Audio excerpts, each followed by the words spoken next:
Hi, this is New Time on Silkway TV channel. We bring you the most notable news and important events that happened throughout this week in Kazakhstan and Central Asia. More details on politics, economy, social and cultural life, with opinions from the most recognizable experts of Kazakhstan and the world. I am Nurbek Machani, and this is what we will see today. President of Turkmenistan, Serdar Berdimuhamedov, paid a state visit to Astana. What new agreements this visit has brought? G20 summit was for the first time hosted on African soil, but without US participation. What decisions did the world leaders manage to adopt despite the US absence?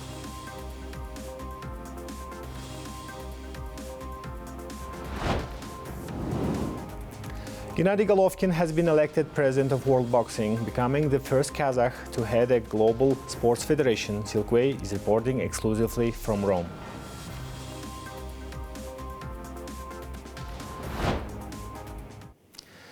Kazakhstan and Turkmenistan are considering the launch of direct flights, another step forward in the rapidly growing political dialogue. Turkmen President Serdar Berdimuhamedov has arrived in Astana on a state visit. In talks with President Kassym-Jomart Tokayev, the two leaders discussed a broad range of promising cooperation areas, from the trade, which has quadrupled over the past 5 years, to new transport routes, reshaping regional map. Erghali Ramazanoglu has the key outcomes of the negotiations. Over just the past couple of years, the political dialogue between Astana and Ashgabat has reached a new level of intensity. The two sides have met on the highest level at least half a dozen times during the SCO summits, in the C5+ format, at Caspian summits, as well as during state and official visits. While each agenda differs, the substance remains consistently dense. Energy cooperation, transit routes, and regional security constantly remain at the center of the conversation. This time, the Turkmen delegation was welcomed on Kazakh land as Serdar Berdimuhamedov arrived in Astana on a state visit.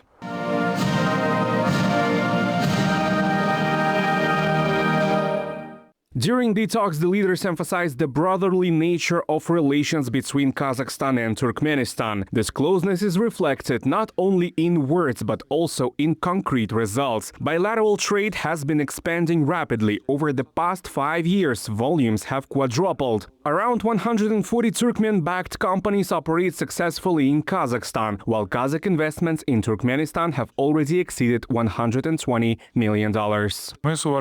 Together with the esteemed President of Turkmenistan, we have agreed to take the necessary step to increase the volume of mutual trade to $1 billion. To that end, Kazakhstan has proposed adopting a work plan aimed at boosting bilateral trade. To support businesses of both countries, we have decided to establish trade houses on a reciprocal basis. We have also agreed to consider the launch of commercial direct flights between the cities of our two nations. Kassym-Jomart Tokayev highlighted the potential for expanding cooperation in agriculture, including increased exports of Kazakh wheat and plans to build a grain terminal on the Turkmen-Afghan border. He also stressed the importance of joint energy projects and continued collaboration in the gas sector. Kazakhstan invited Turkmenistan to engage in new partnerships in IT.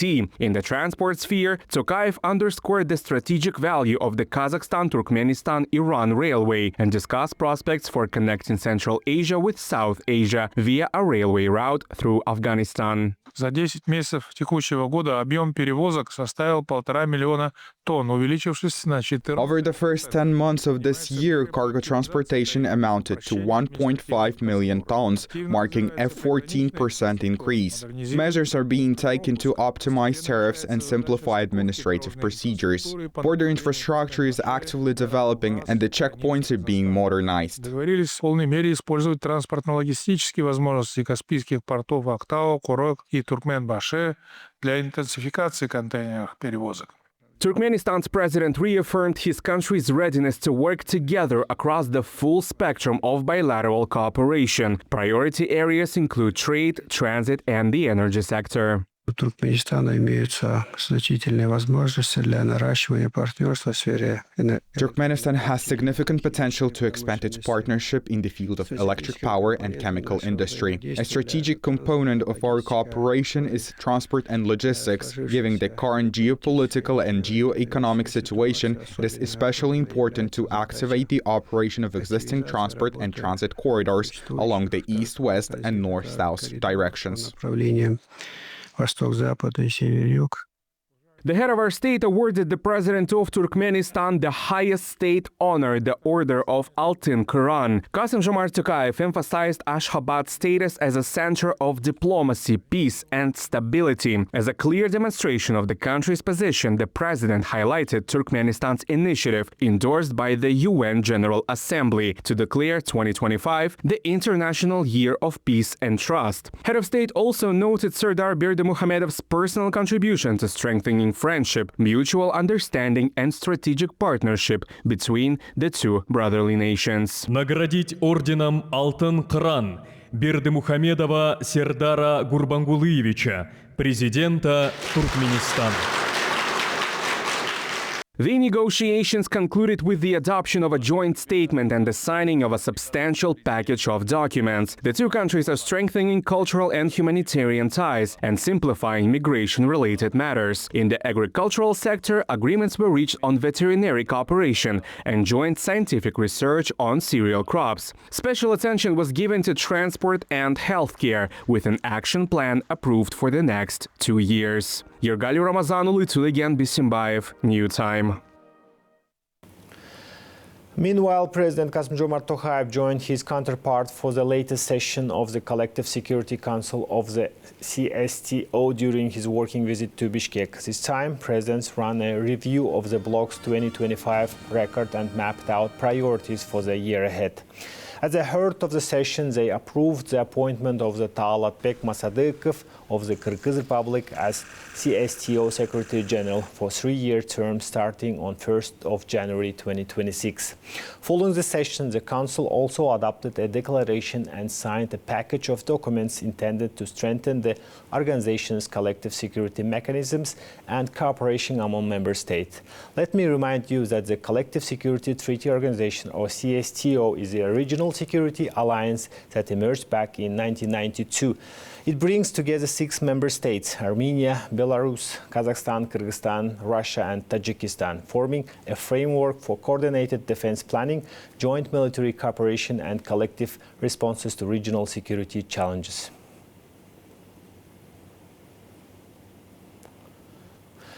On the eve of the CSTO summit, the heads of state met informally at the Ala Archa residence of Kyrgyz president. From the delegation moved to an ethnographic complex Kyrgyz Isle, where officials were shown a compact showcase of traditional life. The images from Akorda press service captured wooden cottages and yurts dressed in the old style, felt carpets, national ornaments, household items, and handmade clay pottery, small tactile details that evoke rural Kyrgyzstan.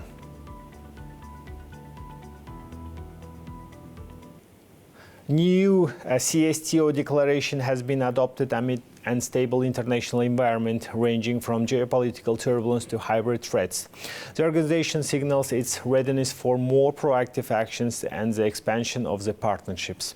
The expert now explains what this could mean for security in Eurasia and for the role of the organization itself. Talatbek Masadykov, who will soon replace ImangAli Tasmagambetov as a new Secretary General, is already drawing strong interest from experts. They point out that Masadykov brings a rare combination of 2 professional backgrounds, diplomatic and academic, which in their view makes him particularly well suited for the role. I think he is very interesting and right person on this position because he has like 2 kinds of careers, diplomatic one and academic one. I think in this case the policy of organization wouldn't change so much, but at the same time there will be more public relations of this company, of this organization, because he is like he has a lot of links in academia and also in diplomacy. So maybe a little bit this organization will work also not only in a defense part, but also in a diplomatic part.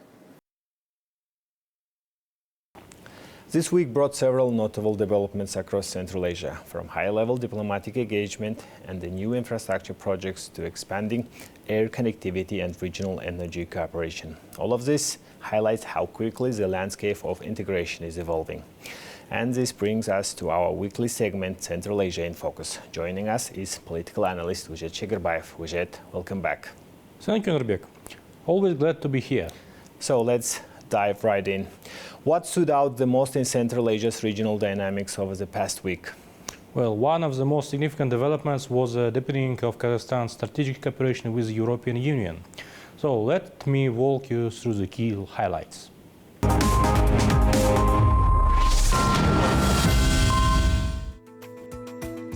President Kassym-Jomart Tokayev held a meeting with the European Union Special Representative for Central Asia, Mr. Edward Stripas, during which the parties discussed prospects for further developing bilateral cooperation. The President Tokayev emphasized the importance of deepening multifaceted engagement with the European Union, which has consistently been one of Kazakhstan's key and most reliable partners over the past decades. Special attention was given to the implementation of the Enhanced Partnership and Cooperation Agreement, so-called EPCA, the 10th anniversary of which is being marked this year, as it laid the institutional foundation for strategic dialogue. Edward Stripas reaffirmed the European Union's commitment to continue constructive cooperation with Kazakhstan and expressed confidence in the further intensification of practical collaboration across a wide range of bilateral and regional issues. Today, the European Union remains Kazakhstan's leading trade and economic partner. For instance, over 40% of Kazakhstan's exports are destined for Euro countries, and approximately 50% of the total gross inflow of foreign direct investments to Kazakhstan comes from the EU member states. This reflects the high level of mutual economic engagement and the strategic importance of the partnership.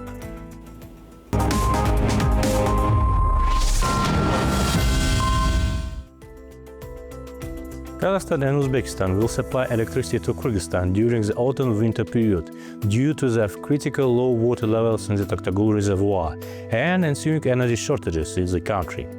In return, Bishkek will release water accumulated in the summer months to neighboring states for agricultural needs. This agreement was reached following a joint meeting of water energy authorities of the participating countries held in Almaty. The parties also agreed to implement joint measures aimed at enhancing energy efficiency and conservation across the region. On November 12, Kyrgyzstan disconnected all mining farms from the national grid amid electricity shortages caused by both the diminished water levels at the Toktagul reservoir and a significant increase in energy consumption. The country has also introduced restrictions on the use of internal and external lighting, as well as electrical appliances in government administrative buildings from 8 o'clock in the evening to 8 o'clock in the morning. Despite its considerable hydropower potential, Kyrgyzstan is currently compelled to import electricity, with additional supplies coming from Russia and Turkmenistan.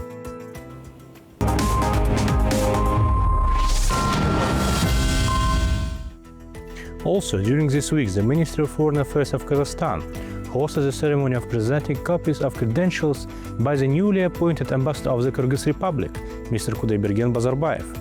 His meeting with the Deputy Minister of Foreign Affairs of Kazakhstan, Yermuhamed Kanuspayev, marked the official commencement of the diplomat's mission to Astana.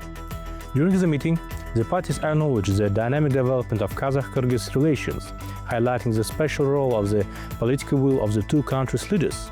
Particular attention was given to the practical implementation of agreements reached during the August visit of President Kassym-Jomart Tokayev to Kyrgyzstan.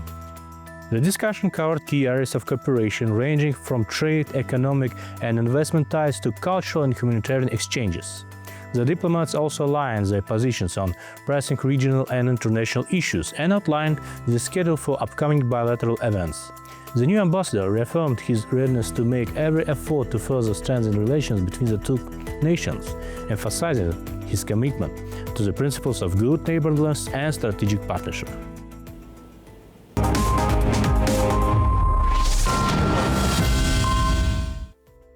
Kazakh Airlines, Skat Airlines, is opening direct routes from Hazret Sultan International Airport in Turkestan to three cities in Uzbekistan: Urgench, Bukhara and Samarkand. Ticket sales have already begun. Flights on the Turkestan-Urgench route will start on December 1st and will operate on Mondays, Fridays and Sundays. The Turkestan-Bukhara-Turkestan flights will launch on December 2nd, with services scheduled for Tuesdays, Thursdays and Saturdays. Regular flights from Turkestan to Samarkand will begin on December 3rd, operating on Wednesdays, Fridays and Sundays. The launch of new direct flights between Turkestan and key tourist destinations in Uzbekistan opens the new horizons for the development of cultural and historical tourism in the region. These routes form a silk bridge between the most significant spiritual and civilizational centers of Central Asia, enhancing connectivity, increasing passenger flows, and shaping a unified tourism space. Strengthening air connectivity also contributes to the creation of joint tourism products, the development of small and medium-sized businesses in the hospitality sector, and the increase in the region's international attractiveness as a unified route of the Great Silk Road.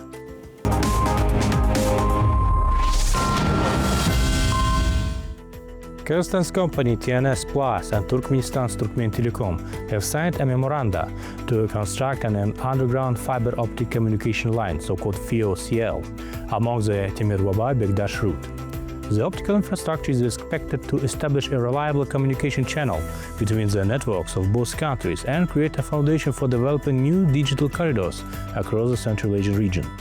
To implement this intensive project, a working group will be established to define the technical specification of the FIOCL, develop design and cost documentation, and determine the border crossing points. Construction of the line will be completed within 1 year from the date of the memoranda signing.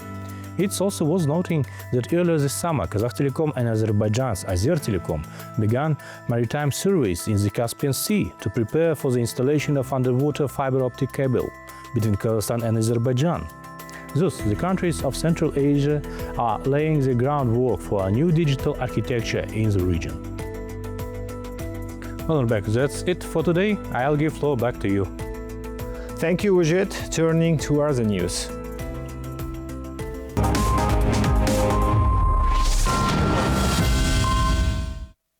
Donald Trump's administration has put together a draft peace plan for Ukraine. The initial version consisted of 28 points, but after extensive discussions in Geneva between the two delegations, the document was shortened. According to Associated Press, the plan narrowed down to 19 points. U.S. Secretary of State Marco Rubio voiced confidence that the updated plan has strong prospects for implementation. Following consultations with the Ukrainian delegation and its European partners, he told reporters that the talks produced a foundational document that will guide the next stage of negotiations. The Ukrainian president, in turn, said he is ready to meet with Donald Trump to address the most sensitive issues. Our team has already reported today on the new draft of steps, and this is truly the right approach. The sensitive issues is the most delicate points. I will discuss with President Trump. Ukraine will never be an obstacle to peace. This is our principle, a shared principle, and millions of Ukrainians are counting on it and deserve just a peace. We will do everything for this. We are ready to work as quickly as possible. Meanwhile, diplomatic work continues and several key issues, including territorial arrangements and future security guarantees, remain unresolved. In the working version of the document, CNN reports the plan envisages a formal reaffirmation of Ukraine's sovereignty, the provision of the reliable long-term security guarantees, and a comprehensive non-aggression pact to be signed between Russia, Ukraine, and European partners. Russian foreign policy aide Yuri Ushakov also confirmed the preliminary agreement for Donald Trump's overseas envoy Steve Witkoff to hold talks in Moscow next week. And as both Kyiv and Moscow prepare for possible next steps, Donald Trump signaled his readiness to step in personally once negotiations move into a decisive phase. I look forward to hopefully meeting with President Zelensky and President Putin soon, but only when the deal to end this war is final or it's on final stages. Thank you for your attention to this important matter, and let's all hope that peace can be accomplished as soon as possible. Russian President Vladimir Putin has commented on Trump's peace plan for Ukraine during his 3-day state visit to CSTO summit in Kyrgyzstan's capital. According to him, there was no draft agreement, only a list of questions proposed for discussion. He added that Moscow agrees the American plan could form the basis for future negotiations. Мы с ним ознакомились.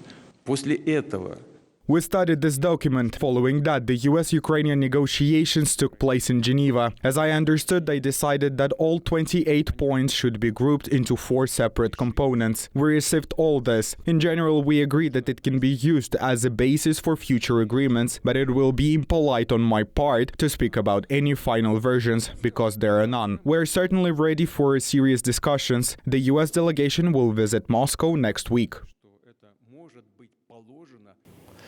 For the first time, the G20 summit was held on African soil in Johannesburg, strengthening its voice on the global stage. Notably, it took place without the United States, which chose to boycott the meeting due to controversial disputed allegations against South African government.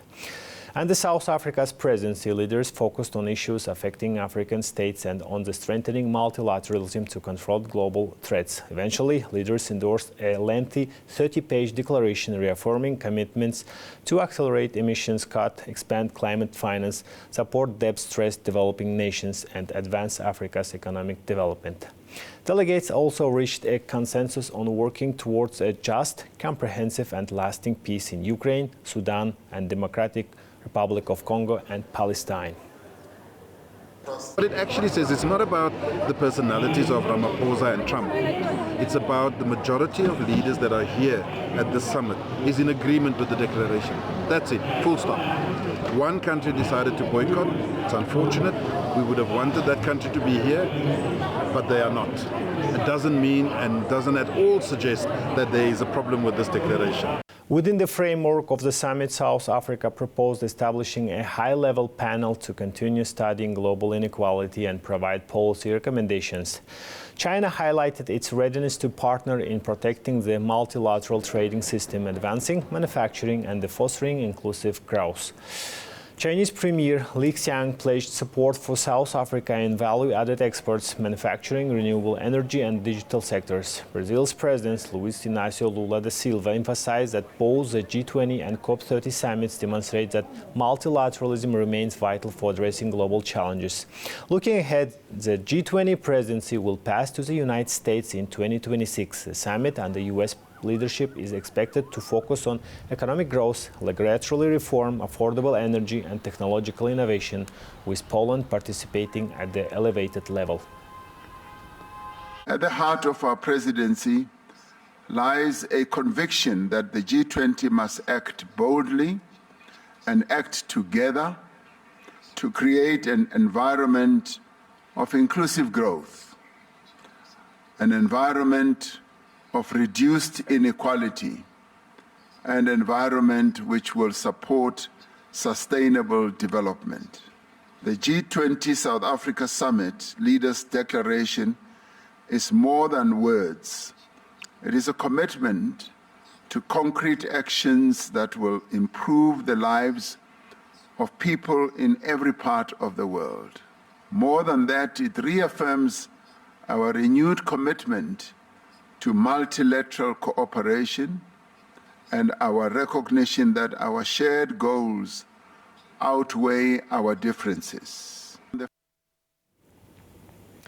The head of state congratulated Gennady Golovkin on his election as president of the International Boxing Federation World Boxing. For the first time in history, a Kazakhstani athlete will lead a global sports organization. Experts already link Golovkin's name with the major changes expected in the world of boxing. The president noted that Golovkin's vision will take the organization to a new level and open new horizons for development. After congratulating the legendary boxer, the head of state awarded him the Baris Order, First Class. Our correspondent, Kunsaya Kurmet, was in Rome at the time of the vote and is ready to share all the details. On November 23rd, the Italian capital Rome hosted an international boxing congress, a key event for the global boxing community.